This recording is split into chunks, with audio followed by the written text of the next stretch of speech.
everybody's getting on. All right. Morning. Hey, guys. Yeah, the new platform waits until exactly 10 for Okay. everyone to jump in. So we'll give everybody a minute to get in.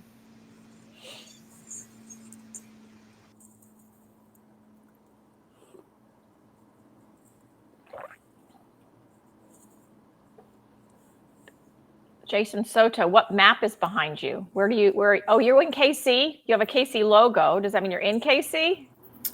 No, I'm in Oklahoma. Oh, okay. But you're going to come to ASTI because you'll be able to be there easy, right? You can drive right over. Maybe they'll have a playoff game that weekend. Oh, maybe.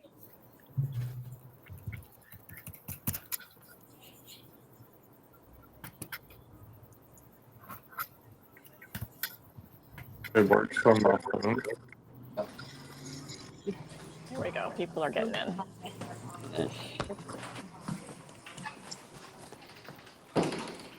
I'm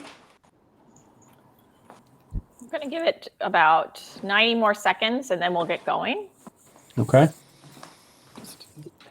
Sometimes it takes a second in the new login.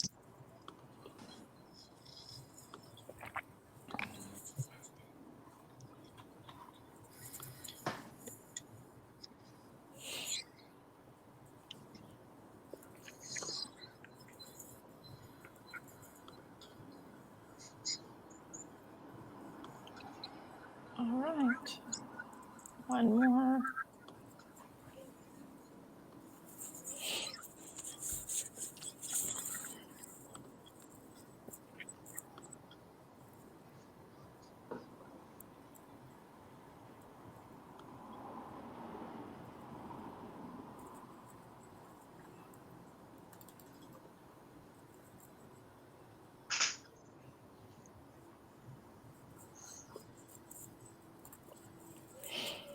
Okay, thank you all for being here this morning. I am Wendy Parker, the Executive Director of UASA, and this is our fourth Wednesday of the month laundry room. And this week we're going to talk about residential versus commercial.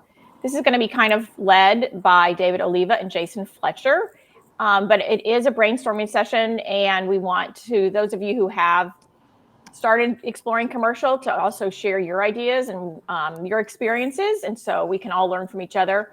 We are working to have some commercial sessions at ASTI this year. And so anything you can share that you think would be helpful for us to include at ASTI would be helpful on this session as well. But I'm going to turn it over to David and Jason and let you guys kind of go from here. Thanks. All right. Good morning, everyone. Before you guys start talking, why is it so hard to get into it? Well, once you get used to it, it won't be hard, Moses. I got your email, but it's just the new system because laundry rooms are now for members only. And so we want to keep it a member only benefit, and it'll get easier once you're used to it. Just transition. I'm shocked that Moses had the first question. It is not. Right, guys, it's not about that. What if multiple people want to log in? You need to log in of it. I can't have the technician log in. We can talk about that a different time if you want to email Wendy. Maybe she can give you Moses, I'll get on the phone with you and tell you how we do that for multiple people, okay? I'll help you do it.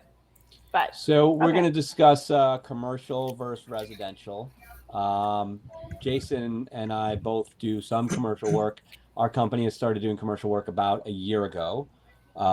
We've sort of eased into it to learn some of the differences. There are some pretty significant differences in how we build things and schedule. Those are the two primary differences. So we started, I'll just give you what we're doing, and then everybody else can kind of jump in and see what you're doing.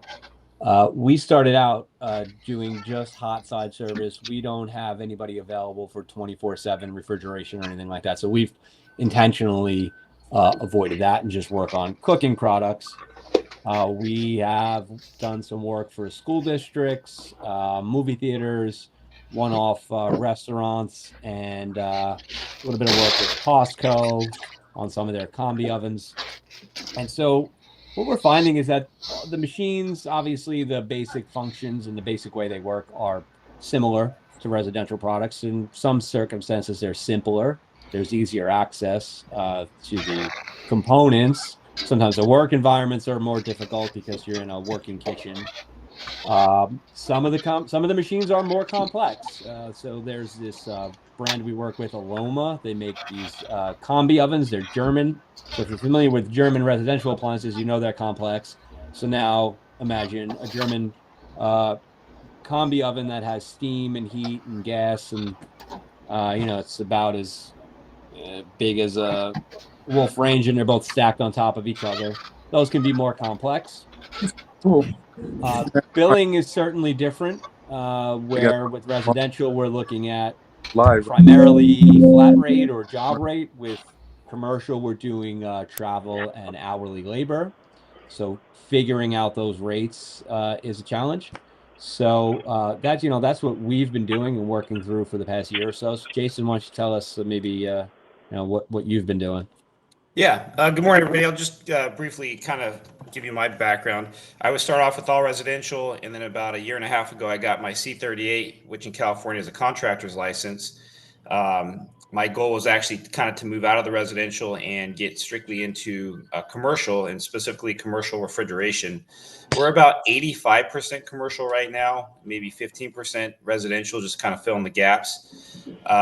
I have found it's definitely a different animal in so many different respects. Like David was saying, we're trying to find the best ways to schedule, the right ways to quote. Like David said, I do hourly as well. We also definitely get travel for it. I found the margins are a lot better. One of the big things about commercial that I found different than residential is that there is no, you don't have to be a warranty provider to get the tech service. All commercial products, their tech lines are open to anybody and everybody. And all of their tech information is out there, like on partstown.com and some of those different websites. So I've enjoyed it. I think it's a great thing, great transition, but I find it's definitely a different animal altogether than residential. And just kind of curious, I know it's a little hard because we can't see everybody, but anybody that does commercial, can you just kind of raise your hand on the screen? Just kind of get an idea of who's doing commercial and who's doing only residential right now. So you got about 1, 2, and 3 if you include David and myself. So about 3 of us. Again, some of us, we don't have our screens on. Okay. So it looks like some of us are just interested in the commercial realm, maybe just to kind of see what that's about. Does anybody have specific questions about commercial that we can all kind of discuss and add into right now? I'll throw one out there. For those that do commercial, how do you schedule? Because when you're in commercial, you do have the emergency situations. I mean, if a restaurant goes down or a school walking goes down, you can't schedule it a week out. So if you've got a full day and you've got, this job that could potentially take you half a day, how do people handle that? Any ideas? Well, I can tell you what we've been doing. One of our technicians came over from the commercial world, and so we, he's doing most of our commercial work, and he understands that workflow, and he's ready to just go do the jobs when they come in. So I would think that's part of the issue is taking a residential tech and then expecting them to do commercial work may be an issue because they're not used to that type of schedule or that type of, hey, we got to go do it now. So that's one challenge. With cooking for us, it's not as urgent, but we are typically doing same day or 24 hours, maximum 48 hours to get out, and that's really it. So I think when you're building that out, you kind of have to consider that what can we actually do within this time frame, because you don't want to make any promises you're not going to be able to keep, for sure. Mm-hmm. Yeah. To piggyback on that, David, and I don't know, those that do commercial probably see the same thing, especially in refrigeration. Everything's an emergency, right? We need it now. So what we're actually dealing with right now is we have an hourly rate, and our hourly rate is based on our cost of doing business, of course, and what we want our margin to be. For those that have gone to ASCII, you know about that. So what we're having to do now is say, okay, if this is truly an emergency, it's going to be double our minimum service charge, and it's going to be double our hourly rate. And so, Jason, did we lose you? Can you hear me? Hello? Test. I've still got him. Jason is there for me. David, can you hear us? David, I think we lost you. Okay, Jason, All right. keep going. So, you know, we just started talking about this, me and my office manager, and we haven't really had to implement it yet. But I think in the commercial world, it's pretty important to separate that emergency rate, because what you're going to find is everything's an emergency. So, you know, you want to provide that great service, but you only have so many hours in the day to get things done. Anybody want to comment on that? I'm kind of curious how you handle that, maybe when people call in and you feel like everything's an emergency.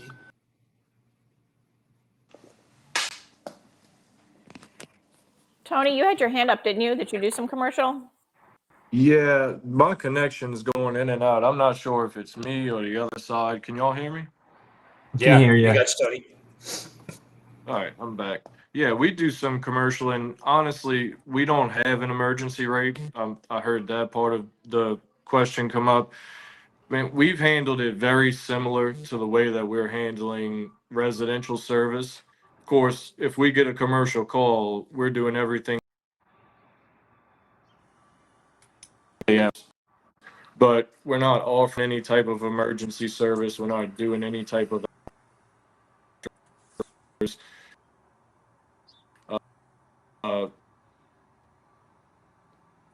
we Yeah. it just very matter of fact scheduled. Yeah, I know. They've been doing construction by his office, so he must be, something's going on there. Last time I talked to him, it was kind of. Tony said that they don't do emergency rates, it sounds like. Anybody else in similar situations where maybe, you know, you're getting these calls and we need you now kind of thing, but you guys are so full in the schedule. How do you balance that? You know, you throw that extra call on, you just make it work to provide that customer service versus, you know what, we're juggling things. We're trying to get you taken care of. You know, that should be a higher rate. You know, for us it is, because a lot of times it's not a simple job and we have to move a lot of things around. Anybody want to comment on that, how they handle that and what their ideas are for that? So what we do is, I mean, if we have a job, you know, we'll give them our availability, but if they're like, hey, you know, we really need you guys there today, if our tech is willing to take that extra work, then we're charging them an overtime rate, which is typically 1.5 times the regular rate. Yeah. Very nice. Which I think is pretty standard. I mean, that's what everybody kind of expects. Yeah, especially if your tech goes into overtime, right? Because Well, you got to that's pay the overtime. Customer's going to have to make that difference up, right? Right, for sure. Yeah. I have a question. Somebody said about the maximum of 48 hours to get into the location and provide the service. Do you get a lot of pushback on that when you have to go that far out? I mean, it depends on what it is. You know, so like, for instance, we have a contract with the school district, and that's part of the contract. We got to get there within 3 days or so, and it kind of just is what it is. If we can get there right away, we will. If it's going to be 3 days, it's 3 days, and they got to wait. And that's one of the reasons why we've avoided refrigeration to start with, is we don't want to be on the hook for that immediate 24/7 service. So when we're talking about cooking products, it's not as urgent. And if it's just a regular COD customer that's calling in, we give them our availability. And if it doesn't work for them, it doesn't work, and they call somebody else. And that's kind of just the way we've been handling it. Okay. Is there a difference in, and again, I know it probably vary by state, but between licensing between residential and commercial? Not in New York, no. No.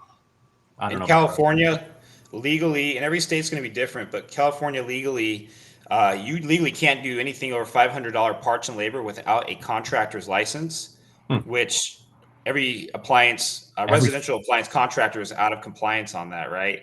But that, I'll tell you what, a good part about that is when you get that contractor's license, there's a lot of testing that has to happen. You have to prove journeyman experience. It sets you above so you can charge those higher rates. Thank you. And I'll piggyback back off David here about the 48-hour question. Even though we do refrigeration, I'll be honest, it's not, we tell customers we don't provide the 24-hour, 7-day-a-week service for two reasons. I don't want to be a slave to the business, but number two, we're a small company. I don't have that kind of availability. And most of the customers, they're understanding. I mean, it's really far and few between we get a customer like, we need you right now. You'll be surprised, even restaurants, they will make things work. Say we're booked, we can't get you till tomorrow, or they'll wait. I mean, because the options, I'll tell you, there's not a lot of good options for commercial contractors. There's a lot of people that don't, just like residential, they don't know what they're doing. They're going to charge an arm and a leg, and they're not going to be true to their word. So there is a lot of opportunity. If you're a good contractor, they'll make it work and they'll wait for you. Yeah. We've had a lot of luck in working. Well, not a lot, I shouldn't say a lot of work, but we've been kind of going after either manufacturers or larger multi-location service providers. Like we work with the service administrator for a movie theater chain. And so they send us work as opposed to just one-off customers. What we have found is that dealing with those one-off customers is like dealing with your cheapest, most pain in the ass residential customers. The one-off commercial customers seem to be looking for the cheapest rates and are very difficult to deal with, versus the larger contract customers are much easier to deal with, but their demands are a little bit higher. So that's kind of the trade-off that we've seen. Yeah. Jason Soto, you commented that you used to. What did you used to do? Used to do commercial or used to charge more? I guess I was curious. I used to do some commercial as I was doing residential, and I would just squeeze them in when I can. Most of the commercial people were pretty reasonable about waiting, maybe a day or two for me to get out there. But then again, the competition that I had was horrible, so people were definitely willing to wait for me. But yeah, I charge an extra. It was like double my residential rates, but I did a flat fee. I didn't do hourly, but everything that I did, I quoted customers before I finished the job, anyways. Okay, yeah, I was just curious. So you decided that you didn't want to do that anymore, though. You made Well, that I choice. moved to Oklahoma, so everything changed. I'm just doing residential now. So Okay. I think it's important to even have this discussion, because it seems like, long term, how is residential going to play out? As some of the machines get less expensive and manufacturers maybe get a little bit more difficult to deal with from a software perspective, or just needing to be authorized to service their products at all. It is something we need to consider for diversification. Is the commercial repair market is, I would say, significantly larger than the residential repair market, for sure. And there's a lot more money to be made if you can figure it out. There's been a lot of people, I've heard it come up a lot, just sort of randomly from people. A lot of people are moving in that direction, I think, and it's a good conversation to have. So of the other people that are on here that haven't mentioned anything or spoken, what is your interest in commercial service? Why did you join here today? What are you trying to find out? So I actually have two questions. One, what is because I'm looking into commercial. It's something that I've always thought maybe a good area to branch into, and like you said, provide possibly a bigger margin. But so what's the collecting process like? Have you had a lot of difficulties in collecting payments? Is it just same as residential, where you just make them have a credit card on file, or what? Are you billing out more? Are your bill to accounts massive, or where are you at on that? So for us, like I said, the one-off COD customers are a little bit more difficult to deal with. They're the ones that we found you're going to have trouble getting paid from. But just like residential, we're requiring that travel and first hour to be paid up front. We collect a service charge on residential up front, and for commercial one-off customers, we're paying the travel and 1 hour up front. And if they don't want to pay it, they can call somebody else. On the contract jobs, we're billing out, so we got AR, but but they pay, so it's not an issue. If you're billing out like warranty work and residential, you're familiar with AR and billing anyway, so it's the same process. just bigger numbers. Gotcha. And then also, have you had any issues, ran into like liability issues where, I know David, you said you don't do refrigeration, but like, let's say, Jason, like a fridge that you replace the sealed system on goes down, like a walk-in cooler or something, and they lose $20,000 in food, and they're going to try to hold you liable. Is that something that you're afraid of, or something that you've ran into? To be honest, I haven't run into that yet. A lot of these units, they're older units, and we're pretty upfront with the customer. I mean, if it's something we worked on, say like we just did an evaporator coil on a walk-in cooler last night or yesterday. If for some reason things sprung a leak and, they call us, hey, my walk-in's warming up, we'll get out there, look at it, make sure it's, we can get it going if we can. And if it was our issue and they want us to come after food costs, whatever, I mean, I'll be more than fair with them. But if a compressor went out and the thing's 20 years old, it's kind of like, hey, I mean, this stuff happens, right? So, but there's always ways you can try to work with the customer. If they lost, they're like, hey, I got $20,000 worth of food and I don't, we're going to lose it and this and that. I mean, I would get a refrigerated trailer out there for them, and try to take care of them that way. So there's always things that can be done. I don't think that most will hold you accountable like that unless you were just very negligent, because if you check it and the customer's there and it's working and you say, look, we got it, it's good. And then suddenly it went down a day or two later. Well, they were there, they saw it was working. So, why would it be your fault? So good question. I haven't run into it. I'm sure it does happen though. Eric, and I'll just comment on your payment question, because that's you brought up a great point there. Yeah, residential, it's pretty much collect when you're done, right? The commercial world is definitely it's on net 15, net 30, sometimes net 60, depending who you're dealing with, and then you have to determine, is that customer worth it? So your cash flow becomes a big issue. Because the other part of that is the commercial parts, what you're going to find are a lot more expensive than the residential parts. A board could cost you, I've had a board cost me $1,500, $2,000 on an Oliva oven. I'm sure David sees this kind of stuff. Yeah, that's right. So that's the bad news. The good news is, I'll tell you what, when you work for a school district, because we work for a couple districts ourselves, you diagnose it, you do everything you can, you put the board in. If it didn't quite solve the problem, likely you're still going to get paid, because it's not like somebody's personal money, right? You go to a house and you said, hey, I got to put this $1,000 board in, and somebody's having to pay out of pocket personally for that, and it doesn't work. They're going to probably, hey, man, this didn't work. I don't want to pay you. If it's an organization, they kind of understand that's just the cost of doing business. They have a budget for it. So in that way, the liability is a little bit less, but your cash flow, certainly, you got to plan for the cash flow. Yeah, that's a good point, Jason. And like, those parts are very expensive. We had an Oliva recently, and it needed a frequency controller for the blower oven. It's like $1,700 or something. So yeah, those parts can be a lot, and you're laying that out, and then you're waiting. I think most of our accounts are net 30, but yeah, I mean 30 days is a long time to lay that money out. But if you're doing any warranty work already, that's pretty similar in that way. So should be familiar with that process.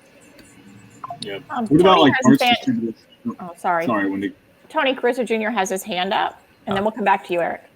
Sure. Jason, to the point you made about the refrigerated trailers, we've actually turned that into an added value for commercial customers, because if we've got a restaurant or a bakery, in our experience, that needs refrigeration and we're waiting on parts, we've started quoting that into the repair, obviously with a markup on our regular rental fees, and we've kind of folded that in to an added commercial value, and we've used it several times, and it's sold the job in some cases, especially with restaurants and people who can't afford to be down those one-off CODs that call in a frenzy.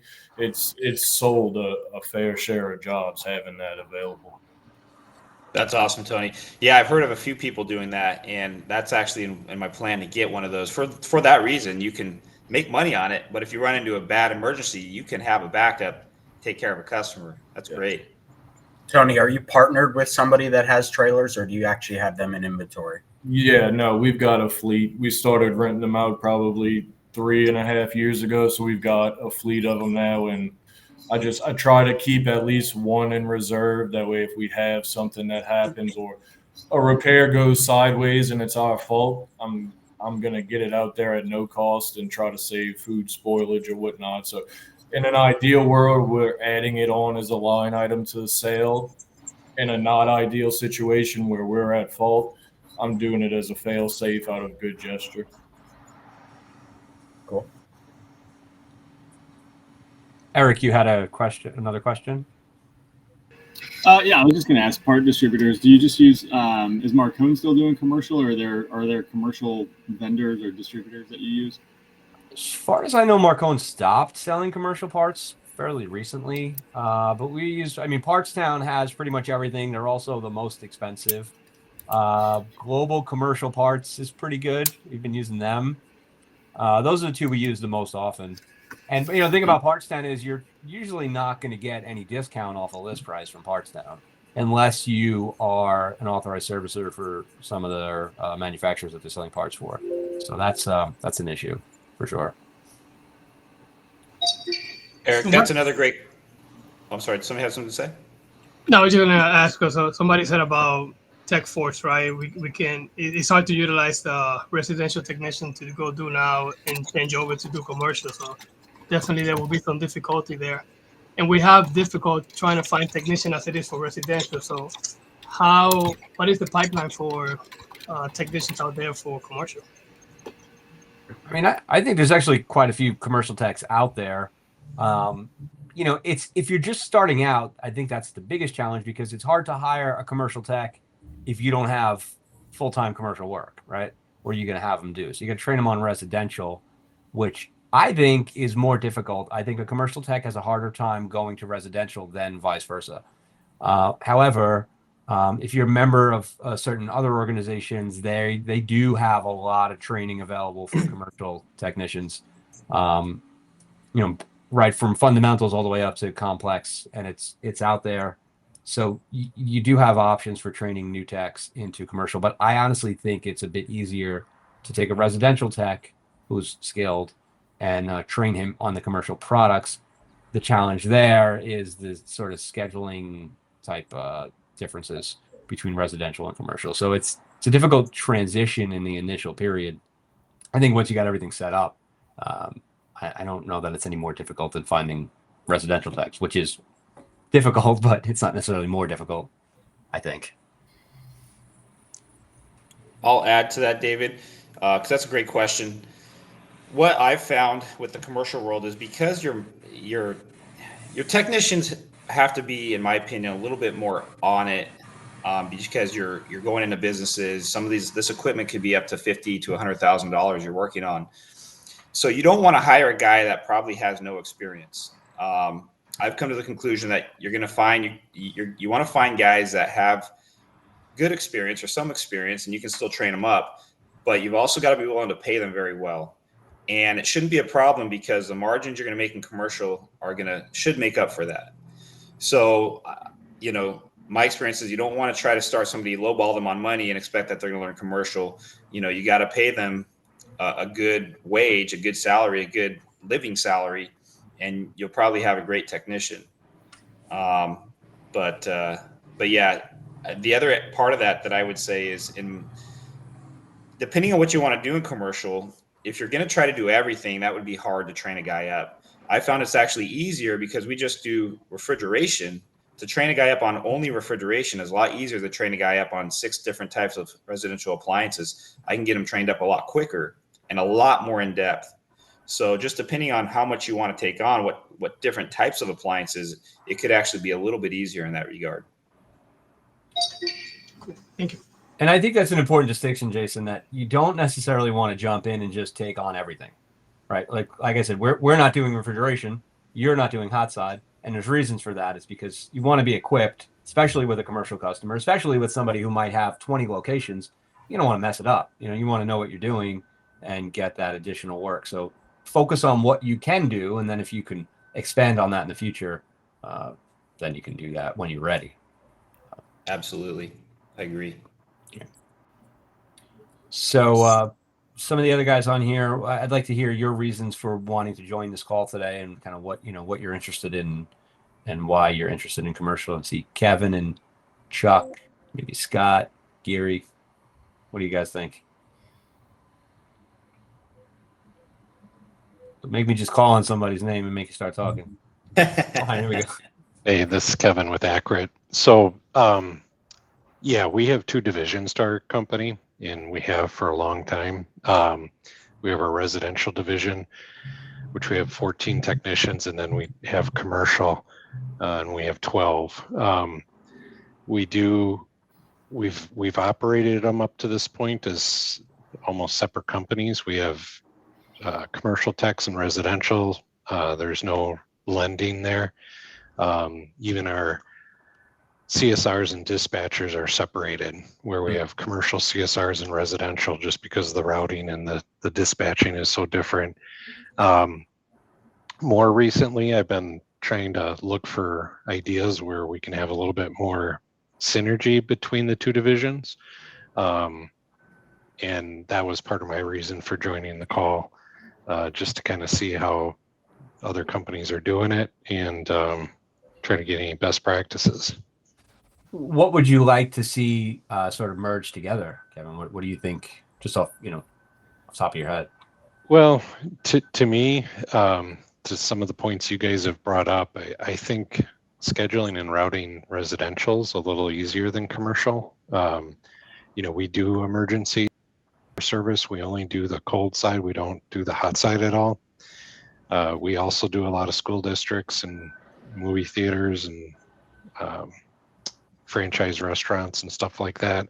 But I was just, I'm always looking for ideas on how we can make the commercial side a little bit easier to schedule on the CSR side, because there are a lot of complexities, like the type of equipment. Obviously a walk-in cooler is going to take priority over an ice machine. And then you guys even mentioned like the one-off COD customers versus an established account. So we run into those same type of things, and our CSRs and our office staff sometimes struggle with prioritizing those calls or understanding the dynamic behind that customer to make the right decision. And that's where our friction is. So what kind of when you're scheduling stuff, are you giving just a day, and then or are you having them schedule a time slot for commercial? I mean, and have the customer service do the routing also. I'm just curious how you're doing that. Yeah, so the expectation is if it's a premier customer or a regular customer of ours, and it's a down unit, we're going to get out there that day or the next day. If the CSR gets pushback on that, then a conversation might get brought up about if this ends up going into after hours, are they willing to pay that after hours rate? And then the on-call tech would eventually take that call. Got it. Okay. So that's the way it works. But if we get a one-off guy that calls us out of the blue, like previously mentioned, they're usually calling you because their other guy can't get out there, and you're going to jump through all these hoops and do all this stuff for something that's going to probably be a problem call and a one-off. Yeah, that makes sense. I'm curious, what kind of software are you using, Kevin?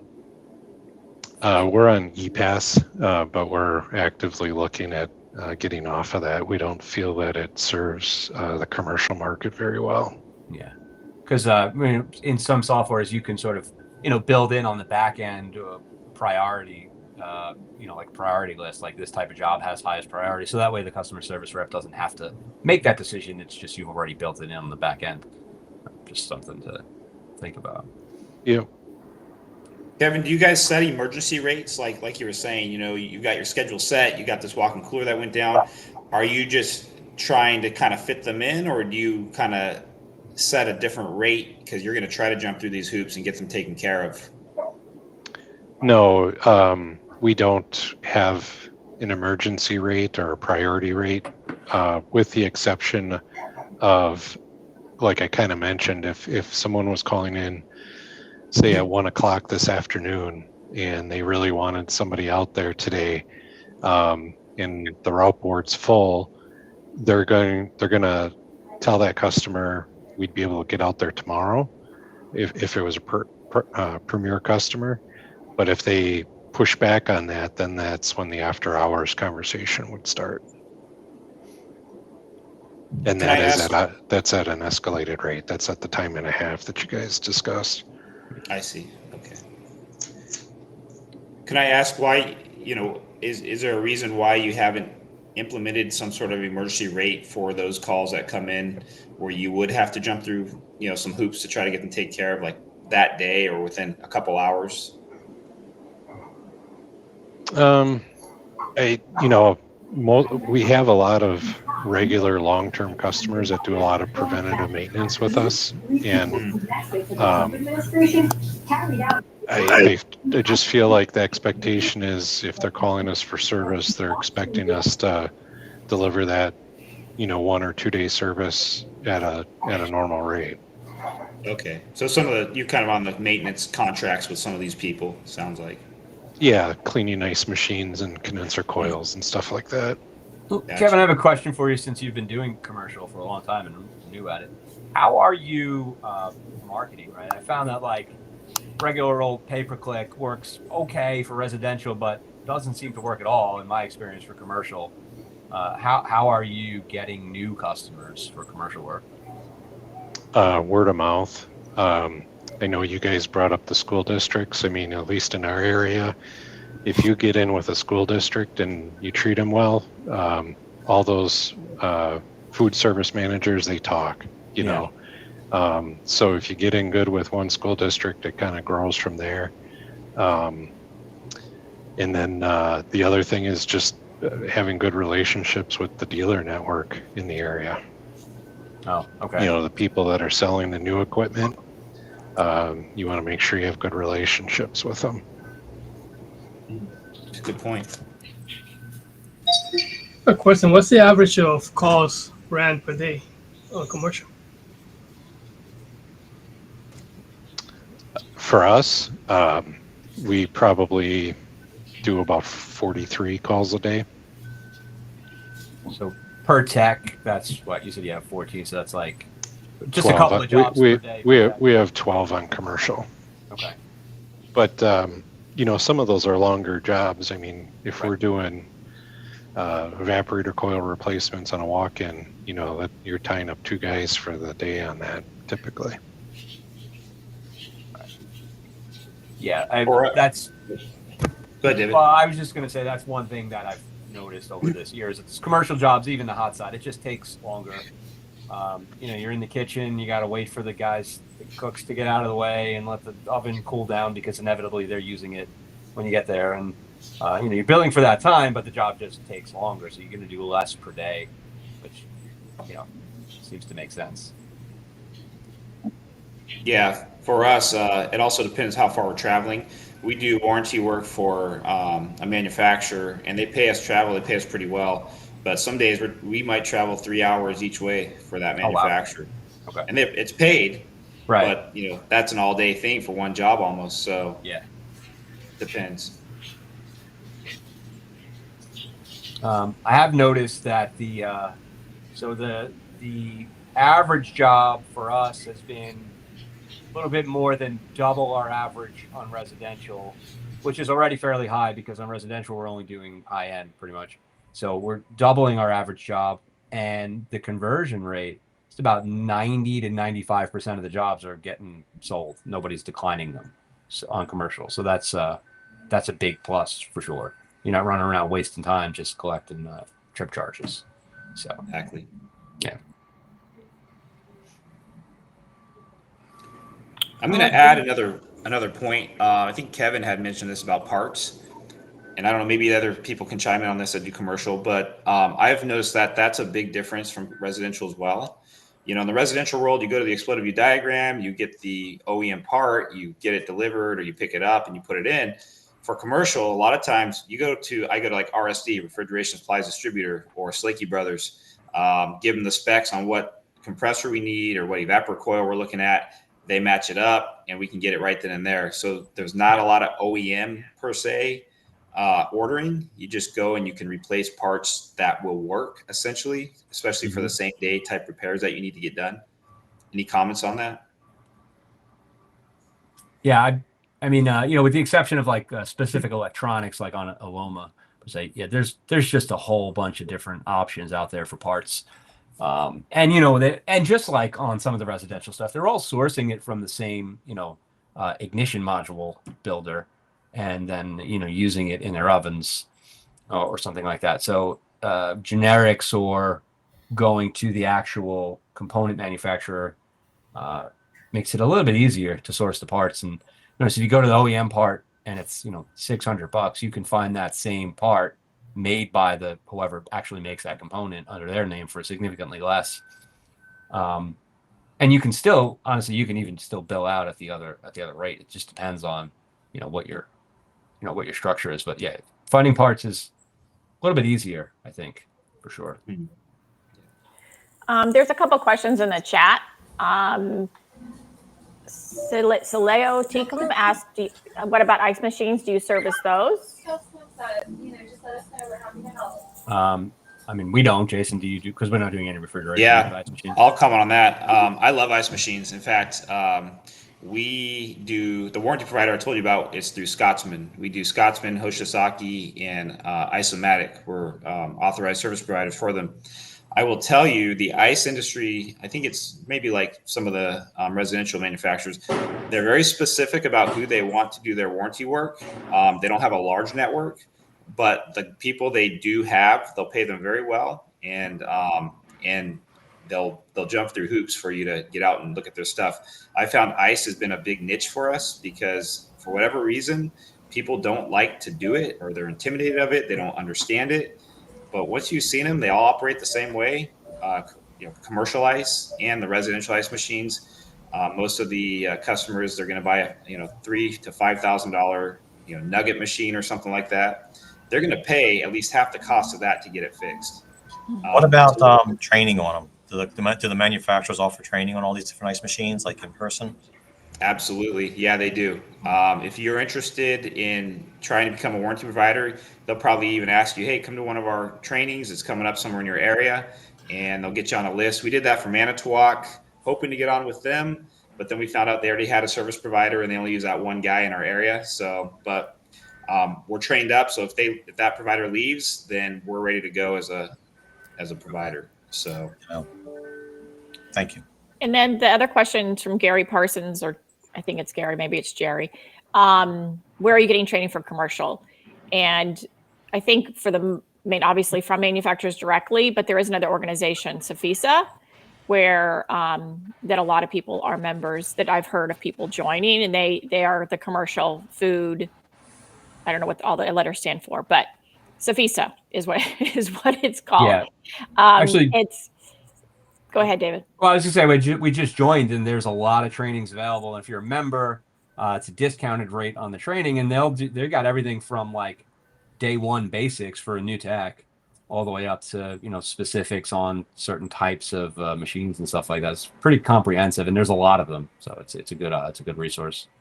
I think it's Commercial Food Service Equipment Association. I think that's what it stands for. Something like that. Yeah. It's a little more expensive than UASA.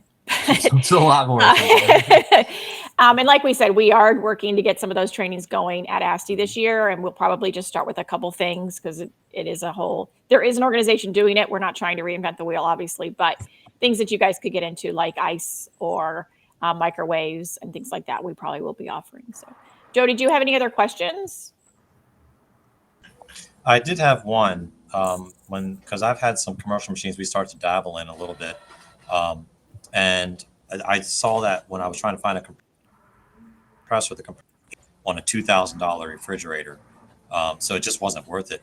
But you said that we can just source the part from whoever made the compressor, and it's not a big deal. Like it is. Like I'm very leery about aftermarket parts, but these really the same parts the manufacturer used, right? We're just sourcing from the source. Is that what's going on? Because I don't think people care about the warranty. I just don't want this thing to catch fire in a commercial environment. obviously. Joe, I think if you went and you looked And at we some did of the apply jobs, for- if you went to look at some of these jobs that some of these people have gone and worked on, anything you did is going to be safer than what they did. I You know, get that, yeah. I That's do. funny you say that, Jason.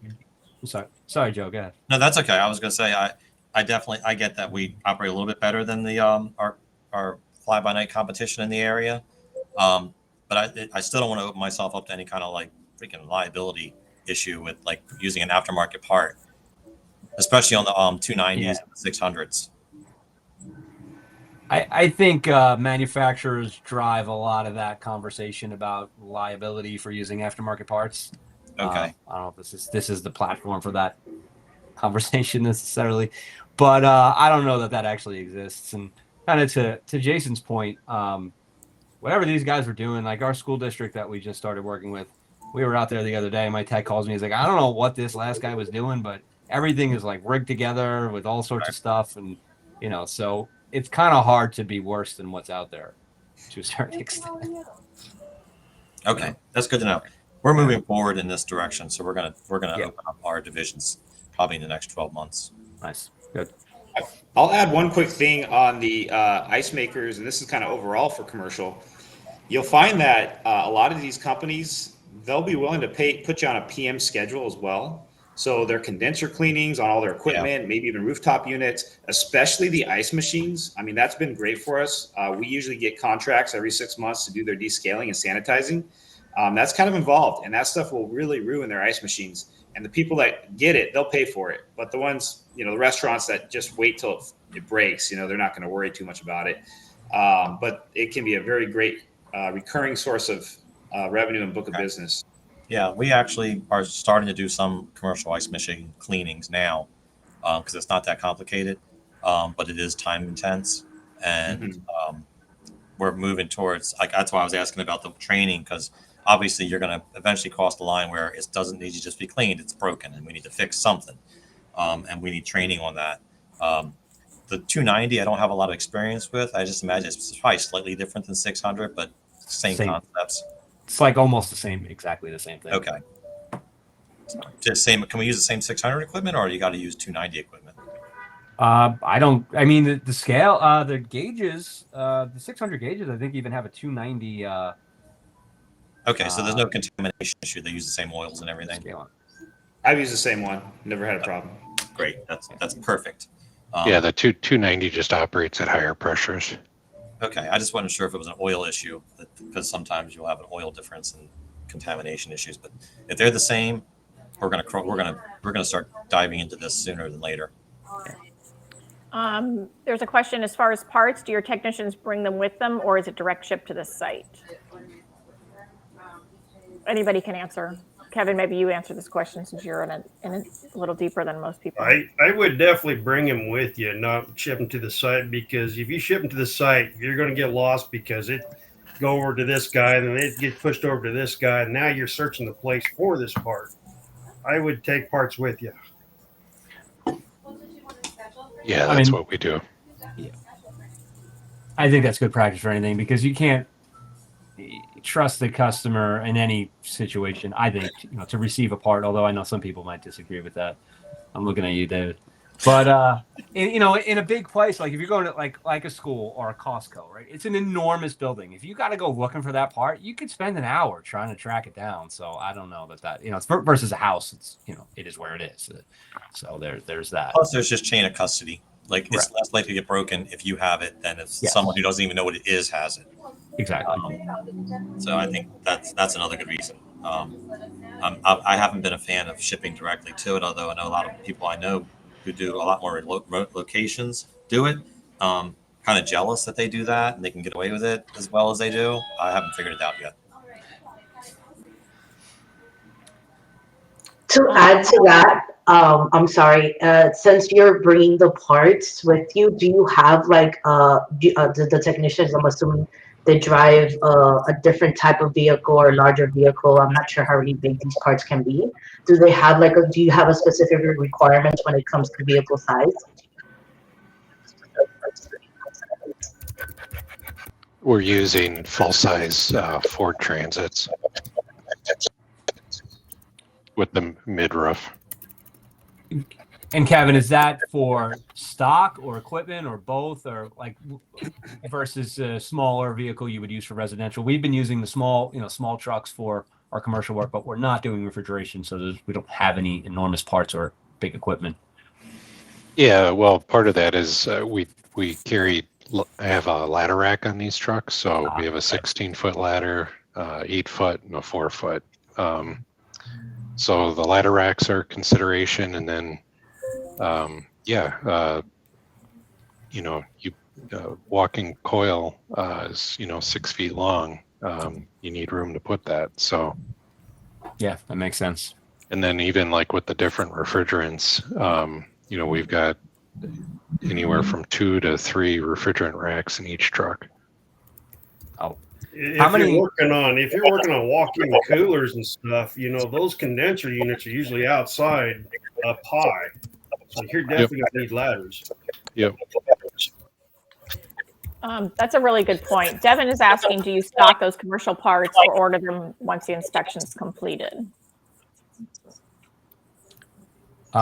Well, we do. So we do some of the movie theater work we do. They have pretty much all of the same equipment. So we stock those parts, the common stuff that we'll use a lot. But I'd say that's, in my opinion, that's similar to residential. You stock what you use, and anything else you got to order. And now refrigeration may be different, if you're stocking just like generic materials that you can use on anything, but I can't speak to that. So. Yeah, we don't stock a whole lot just because the parts are so expensive, and a lot of times we can just go to a vendor that's about 25, 30 minutes away and pick up what we need.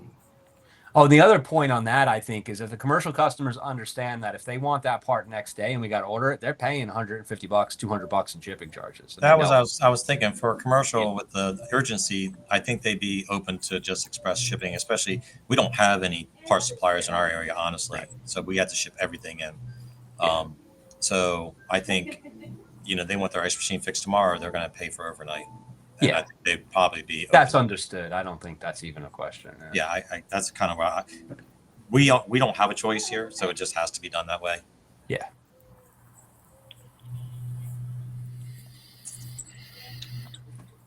Questions reverting. So Kevin mentioned that he's got ladders and stuff. What are the differences if any of you are doing? He's got obviously almost two different companies running. So he's recognized that he's got trucks that serve one purpose and another, I'm guessing. So maybe that's a discussion briefly of what people have seen is for sure you have to have on a commercial versus a residential service truck. Tony, you got your hand up? Yeah, well, not just the trucks. Before you dive in, I'd really look over all of your insurances that are in place. Whether you plan on trying to umbrella. A lot of us have mainly insurances to cover what we're doing in a residential setting. If you're going to try to umbrella both of your divisions of commercial and residential, you want to go over all of your insurances that are in place. We do not work on ventilation just for the reason that most of the ventilation systems are attached to sprinkler systems. So just really getting your ducks in a row as far as coverages, what you're going to be capable of doing before you start picking up the phone and saying yes to whatever comes in is the biggest thing we've learned. Tony, that's a good point. And I had to talk to my insurance company about it. And we were already covered for commercial. They didn't differentiate between residential or commercial cooking products, but ventilation was one of them. And we were also looking at lab equipment because some of the manufacturers we work with make lab equipment, but the insurance company said, no, that's a separate policy. Anything in a medical setting is not covered. So you kind of definitely make sure you got all that stuff. If you think there's any gray area, just whoever's handling it for you, ask. You may not like the answer you get back, but it's better to know prior to needing it. Yeah. They did raise the rates, though, once they were aware that we were doing commercial. We were already covered, but on the renewal, the rate went up because of that. So something to consider. And also, as Jason mentioned earlier in the call, like some states are going to require a license or a certificate of some sort for some of the other work once you get into commercial. So you do need to check your local jurisdictions for any of that might be required in some states. All right, we're in the last few minutes here. Other questions? Chuck, you've been quiet the whole time. Do you have any questions?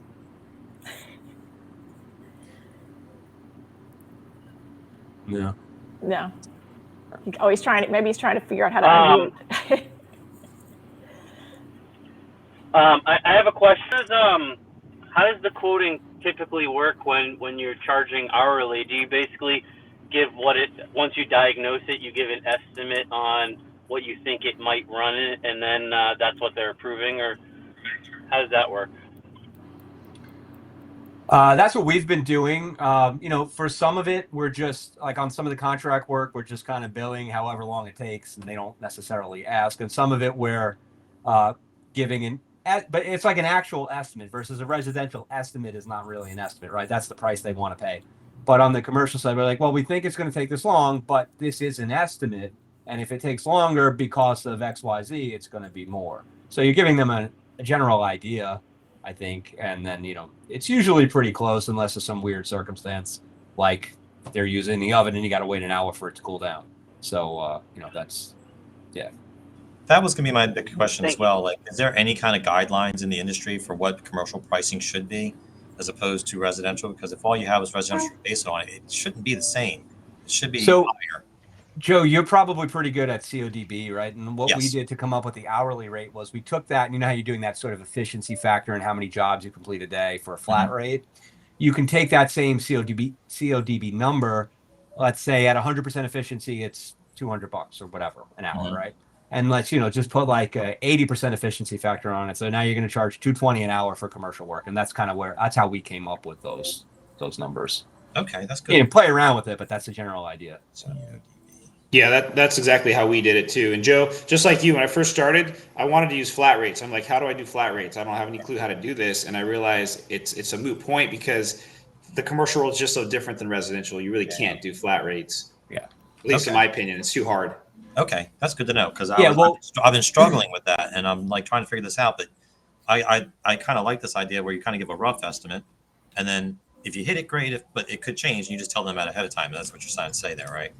Well, there's these things in commercial spaces like you got to go find a circuit breaker or something or a water shut off. Nobody knows where it is. Who knows where that's so that can be very time consuming, and you can't really account for that in a flat rate. And sometimes, depending on what the equipment is, like this evaporator change out we did last night, it wasn't just an evaporator was leaking. There's a low pressure switch we had to do, filter dryer. So there could be more than one issue going on too. And I guess it's not like a flat rate and you just write that off. They say, oh, I'll know better next time in the flat rate world. But this one, you just add on the time because you ran into a complication. Yeah. Are you doing flat rate for preventive maintenance? Yeah. We are. Okay. Has anyone done any kind of service contracts on commercial, or is that really not a thing that works out very well? Like a monthly fee that they're covered if they have any issues? Like a membership? Yeah, like just a service contract. The medical field does that. I'm familiar with that, but I'm not familiar with the service world, only because I'm just not starting to get into that. But that would be a great idea. Just have them have a membership that I wouldn't say that it covers it. I would say it gives it discounts if you join the membership because the parts can go. Right. Or priority service. They may pay for that. Yeah. But you should have a fee for that already if you're going to have priority service. And then will you have the coverage? Like we struggle with coverage in our area because we just don't have enough people. Yeah. All right, guys. Well, I think we're up against the last minute here or so. I think it was a good conversation, good intro. I loved it. We should have some stuff going on at ASTI in relation to commercial, so that should be something to look forward to. I am absolutely looking forward to that. And yet you guys all are in the online community, and we do have groups, commercial service, residential. If you join those groups and start posting your questions in those, then you can have discussions and things like that. So I encourage you to start using the online community to talk to each other and ask each other questions. You can message people directly. You can put it just in the discussion or the social feed. This all does replace Chat USA. So those of you who've been trying to figure out where that went, it's all here now and available to every member. And anybody in your company who you wish to have a user is able to join as well. So we just have to add them to your profile and any of your CSRs or texts that you want to access, we can do that. So with that, we thank you all for being here. Thanks, and everyone. Have a great rest of your day. Thank you. Thank you, everybody. Bye. Bye, guys.